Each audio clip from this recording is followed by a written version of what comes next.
অফিসের কাজে কলকাতার বাইরে ছিলাম বেশ কিছুদিন। দিল্লি, লখনউ বিভিন্ন জায়গায় থেকে কাজ করতে হচ্ছিল।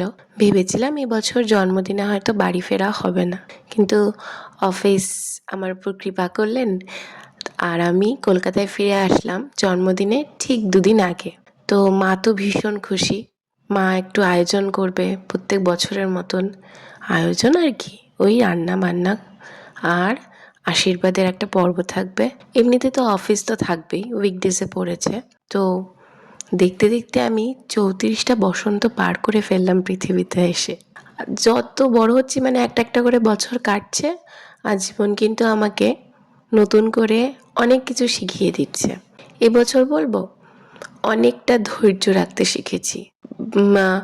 যখন প্রচণ্ড টার্বুলেন্স বা কোনো দুর্যোগ আসছে, তখন মাথা ঠান্ডা রেখে কী করে সিচুয়েশান হ্যান্ডেল করতে হবে শিখেছি। তারপর বাড়ির 4 দেওয়ালের গণ্ডি পেরিয়ে বাইরের জগতে কী করে মানুষের সঙ্গে কথা বলা, মানুষের থেকে কাজ বার করা, মানুষকে বোঝা, সেগুলো শিখেছি। এবছরে অনেক কিছু নতুন শিখেছি। তো প্রত্যেকবারের মতন এবছর অফিসে ছিলাম যেহেতু, কেক আনানো হয়েছিল আমার জন্য। থ্যাংক ইউ তার জন্য সবাইকে। আর বাড়িতেও কেক পাঠানো হয়েছিল। আর উপহার স্বরূপ পেয়েছিলাম ভালোবাসার মোড়কে র্যাপ করা একটা পশমিনা। খুব নরম, খুব সফট। ভালোবাসা ফিলিংসটা যেরকম সফট, ওরকমই সফট।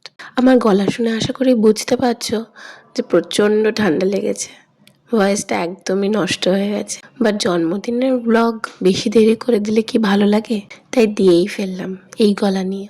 গুঞ্জনের পরীক্ষা চলছে। দুটো পরীক্ষার মাঝখানে একদিন ছুটি পেতেই দিদুনকে আবদার সোনামানির জন্মদিনে যাবে, তাই চলে এসেছিল মাসি ওকে নিয়ে।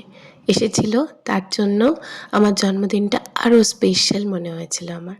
থ্যাংক ইউ সোনা বাবা, তুই এরমই থাকিস, এরকমই ভালোবাসিস আমাকে। মা এখন আর পেরে ওঠে না, তাও নয় নয় করে অনেকগুলো পদই রান্না করে ফেলেছিল। ডাল, পাবদা মাছ, কাতলা মাছ, পায়েস, অনেক কিছু। আর তার সাথে ছিল ফেসবুকে আমার অনেক বন্ধু, আমার সব বড়দের আশীর্বাদ, জন্মদিনের শুভেচ্ছা।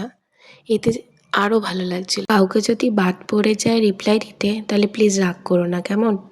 এবছরে জন্মদিনটা এভাবেই কেটেছিল। এই সব ছোট ছোট মুহূর্তের ভেতরেই লুকিয়ে থাকে জীবনের আসল আনন্দ। আড়ম্বর না থাকলেও আন্তরিকতাটুকু যেন থাকে।